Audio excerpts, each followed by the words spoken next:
Hello, my friends. Welcome to the Ver Que Pasa podcast. I am your host, Leticia. And as always, on every episode, I bring you real life experiences that I have gone through, that I faced, and also stories and just real talk. And today, the episode will focus on red flags and what to look for when you're dating in your 50s, 60s, and beyond. You know, as you all know, I've been single for a really long time. My last relationship was almost 5 years ago in April. And so I'm not going to lie to you, I've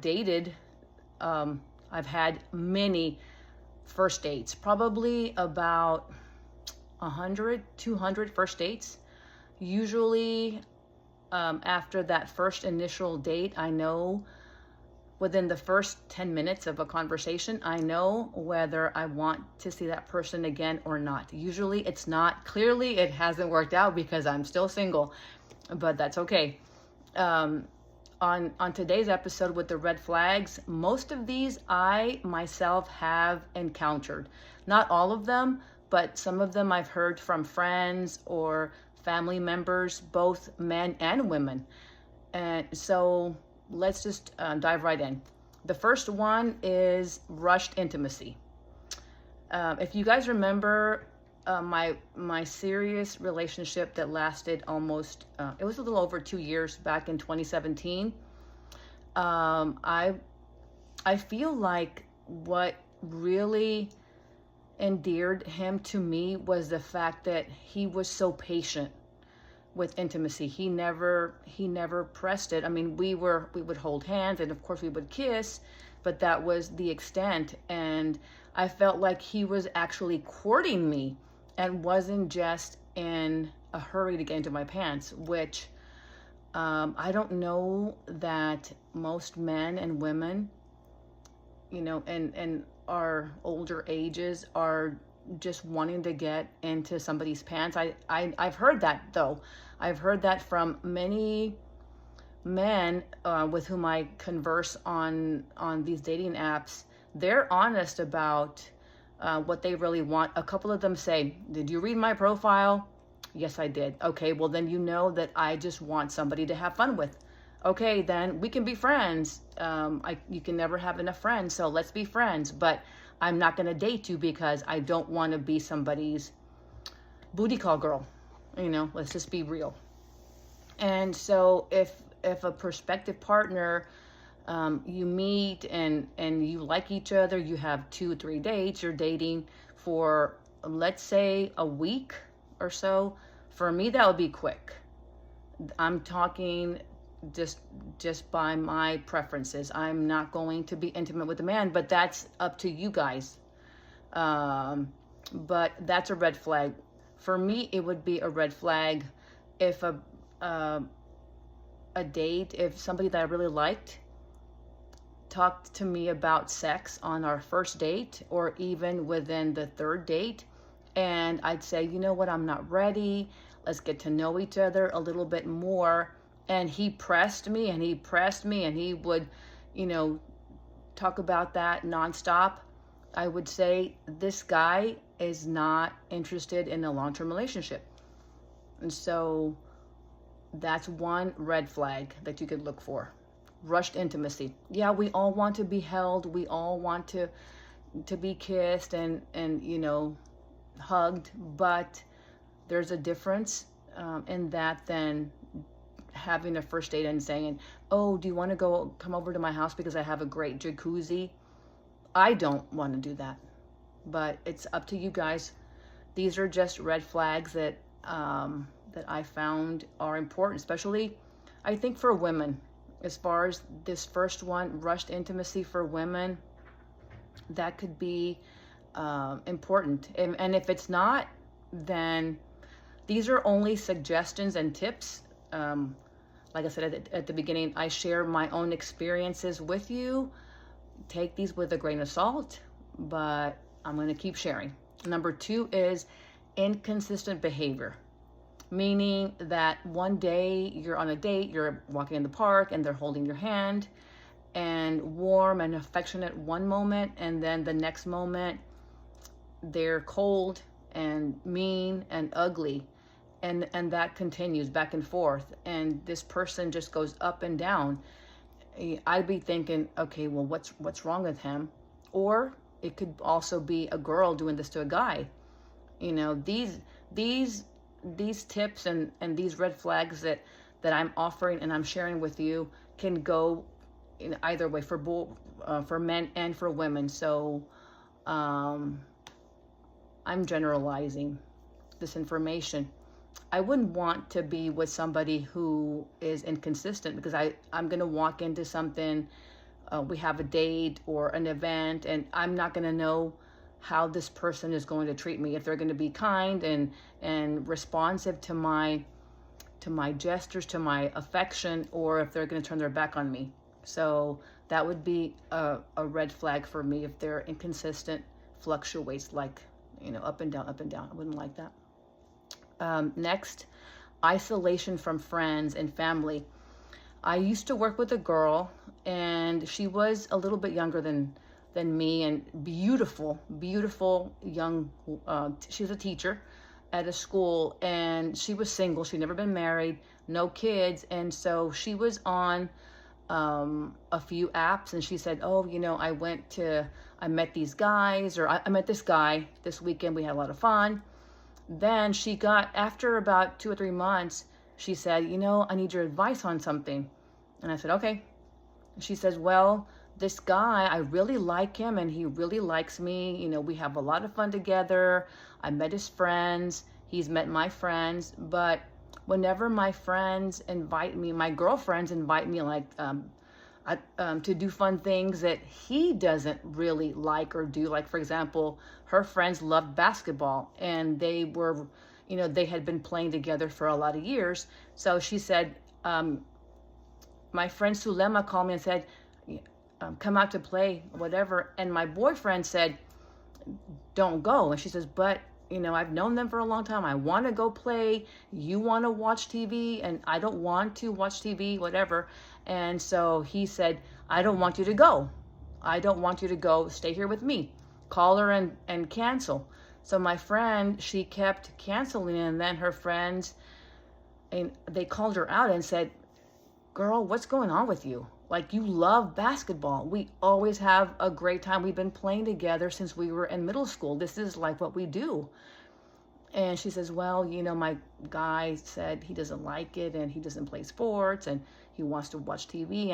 And they said, no, this is not okay. What's wrong with you? So she began to see their side of the story, and really listened to her friends. And she finally said, what, that he's just keeping me from doing things that I love to do. He wants to keep me all to himself, which is, it's okay to an extent, but if you want to see your friends and your family, you should be able. And he also should be able to do, if his friends want to play football and that's not your thing, then he should go play football with his friends and enjoy the weather, whatever, hang out with them.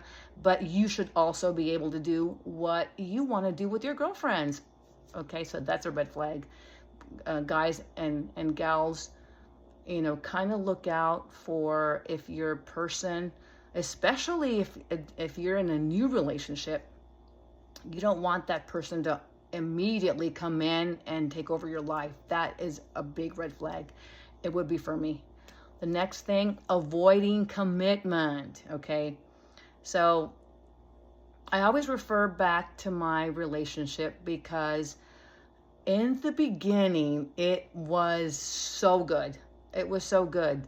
And I still hear my mother telling me after all these years, Leti, don't base every date on your experience or that relationship. Don't base your future prospective partners on what you had with that person. Everybody's different. I have to listen to her. But as far as commitment, within 1 month, less than a month, he said, you know what? Let's get off. Let's just get off any app that we're on. Trust each other to do that. I want to be with you. I know I want to be with you. And so it was that quick. We just knew, immediately. He was a little bit 6 years older than me at the time. I was 49 and he was 54. And so it just worked out. But he was ready for a commitment. That's what I'm looking for now in my future partner. Somebody who wants to be committed to me, and I will also to him. So guys and gals, if your prospective partner, somebody that you really like, is avoiding commitment or talking about future plans, that might be a red flag for you to rethink how much time you want to devote, or if you really want to continue with this person, because, what's the point? I think for myself, I'm 56. If I really like someone and we hit it off and we're spending at least having 2 dates a week together, and after 3 or 4 months, if I bring up the subject of commitment and he avoids it, I might bring it up twice. On the second time, I'm going to say, okay, it's been great. Thank you for this time and all the wonderful things that we did together, but I want a commitment. So I'm walking away. But ladies and gentlemen, you have to be strong. If you're fine with staying in a relationship with someone who is not ready to commit to you after maybe 6 months, I would say 6 months is it's so much time you've already invested. I would say that if someone hasn't committed to you within 6 months, it's a red flag that you might want to rethink that relationship. Unless you're okay with just being, somebody he hangs out with. I know a person, a young lady, never been married, beautiful, hardworking, intelligent, smart. She has a boyfriend. In her mind, she's told her friends, this is my boyfriend. But they were together on a weekend trip somewhere in his hometown, and his cousin called him and asked him, hey, do you want to go out to play pool? And he says, no, I can't. And his cousin asked him, who you with? And he responded, a friend. Well, the friend that he was with was actually the young lady who has told everybody in her circle, in her life, that that's her boyfriend. So when I heard that, I thought, he's not telling his immediate circle, his friends or his family, that she's his girlfriend. So I had to be quiet. I had to listen. I did not give my comment. This is a very young lady, never been married, no kids. So she's kind of learning about life, but she just giddy over this guy, and that's great. It's great to see her happy, but I don't know where that's going, because he hasn't told his family, as far as I know, and his friends, that she is his girlfriend. So that to me is a red flag. Poor communication skills. If you like a person and you want to spend a lot of time with them, you're seeing them in your future, maybe in your mind you've already made this story like, this is the person, this is my person, I will, I want to marry him, and I see all these things happening, and you bring up the topic again.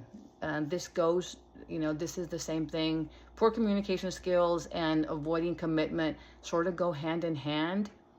If I like somebody, if I'm spending time with somebody, and we've been hanging out more than once a week, more than twice a month, and things are going well, but he has poor communication skills, meaning he doesn't want to talk about difficult conversations. For example, if you ask, okay, well, we've been dating for 4 months, tell me about a past relationship. Because at our age, guys, at our age, at 50, 60 and beyond, we all bring baggage. All of us have baggage, some kind of baggage. Either we've had kids, or we've been divorced once, twice, 3 times.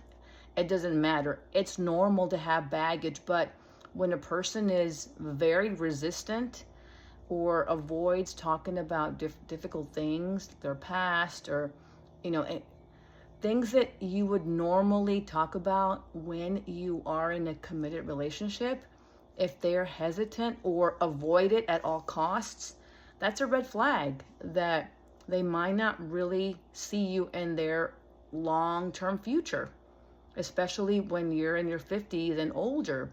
You know, speaking for myself, I'm looking for a long-term relationship that could possibly result in marriage. That's just what I'm looking for. Not everybody wants the same thing. Some people might want just companionship, which I get. It's understandable to want companionship and affection, but for me, those things go hand in hand with marriage. I love being married. I do. I love being married. I love love. I'm a hopeless romantic, and I am looking for my person. I'm looking for my last person, the one man with whom I can spend the rest of my life. And I think that a lot of you who listen to me in my age group or older want the same thing. So communication is key to building trust. You want to get to know that person. If you're doing all the talking and you're sharing, and it is expected that that other person, your prospective mate, also share about their lives. I mean, you want to know something about them before you marry them, because a lot of us on those dating apps, we do want to be married. So communication is key to building trust, and also to getting to know each other on a deeper level than just superficial, than just the fun, going out on dates and stuff and doing fun things. No, you really want to know what's inside a person's heart, what drives them, if they have a broken heart, or what happened in their past. You want to know something about them that goes beyond just, they're handsome, she's beautiful, they're fun to be with, but really, like, what's in their heart. My grandma used to say, ojos vemos, corazones no sabemos. So until somebody opens up to you, you really don't know what they're really about. I hope that makes sense, and I didn't ramble a lot on that subject. Excessive negativity. So if I like somebody and he's cute, he's handsome, and I'm thinking, oh my God, this guy could be the one, and we have a conversation, we're out somewhere at dinner, and he's criticizing people, criticizing the food, criticizing the wait staff, criticizing the ticket person at the movies, criticizing everybody, that is not somebody that I want to be around long term. They just suck your energy. I've experienced that before.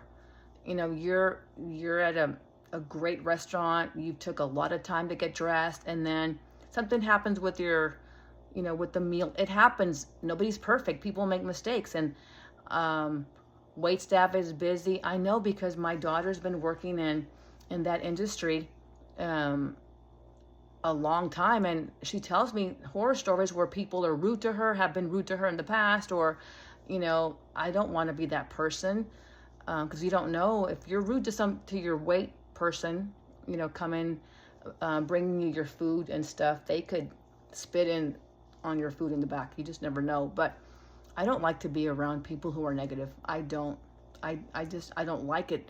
First of all, it's embarrassing for people to yell if you have a boyfriend who's rude and ugly to whoever, the bartender, the clerk at HEB, the pharmacist. I mean, that would play also, the person who's receiving that verbal abuse might think, well, is she like that person? So anyway, excessive negativity with a prospective partner is a red flag. I would not like to be around that. I don't think anybody wants or likes to be around somebody who's constantly negative and criticizing other people. So that's just another red flag you can think about. Not respecting your boundaries. This means, gals, if your guy looks at your phone while you're in the restroom, or girls, guys, if your gal looks in your wallet, I mean, that's not cool. I have another story for you guys. Another person that I know, she is dating a guy that she's been dating a guy for about 3 months. Just put it that way. Dating, meaning, they go out, they eat or whatever, but they're together intimately. And he's so mean to her. He's mean and he's ugly and he calls her bad names. Well, one day I guess she was in the restroom or in the kitchen somewhere. He was looking at her phone, and he crossed the line. When I heard the story, I thought, oh my gosh, what is this girl still doing with this guy? And this has gone on now for about 3 months. I'm thinking 3 months. And more than once, he's looked at her phone and he calls her all these names and treats her badly. But yet he calls her when he wants a booty call. Let's be real, okay? And I'm thinking, this girl needs to, I know her through other friends, and I've told my friends, tell her that she needs to get away from that guy. What is she doing? She's beautiful. She doesn't have any self-worth. Self-worth is what her problem is. So guys and gals, just be open about the boundaries that you want with your person. Be honest. If somebody were to look in my phone, I mean, I don't have anything on there that I would be embarrassed to show, but that's my phone. I don't want anybody looking at my phone. Only my kids have access to my phone 24/7. But I mean, if I were married, it's a different story. But somebody that I'm dating, I would never look in a man's wallet. I would never ever look in my prospective husband's wallet. When I'm dating somebody, the boundaries are very clear. Like, this is my purse, this is my phone. If you need something, I'll show you, but don't be looking in my stuff like behind my back. That's so sneaky, and I don't know. It's not a good thing to do. Don't do it ever, you guys, okay? And someone does it to you, that's a red flag. I would say after once, if I were to find out that someone did that to me, after the first time, I'd be out. I'd be out of there. Trust your instincts. Trust your gut. We all have it. We all have instincts. We have like that sixth sense sometimes. Like, moms and dads know if something happens to our kids, for some reason we have that connection with them, right? Those of you that have children, you know what I'm talking about. If your kid has a bad day or something, it's a feeling that we get. The same goes for when you're dating. Trust your instincts. If any of these red flags are, sound familiar, or you've heard them from your friends, or you've experienced them, just be cautious, okay? Listen to your gut. Your gut seldom steers you wrong. Believe me, I know, because every time I listen to my gut, I'm thinking, thank you, gut, thank you, Jesus, for getting me out of there. It was like I knew something was not right. So if you're feeling any type of way for any of those red flags, your gut is steering you in the right direction. Get away, run from that person. Run, even if it's painful. It's better to do it early on in the relationship than 6 months, a year, 2 years, 5 years. Trust your instinct, trust your gut, trust yourself to make good decisions, okay? Remember that at our age, at any age, dating should be fun and exciting. You should have butterflies in your stomach when you're about to see this person that's new. And at the beginning, we're all on our best behavior. Girls are spending hours getting dressed. I know today I'm sporting a new look, but we all do it. Guys I've heard this before.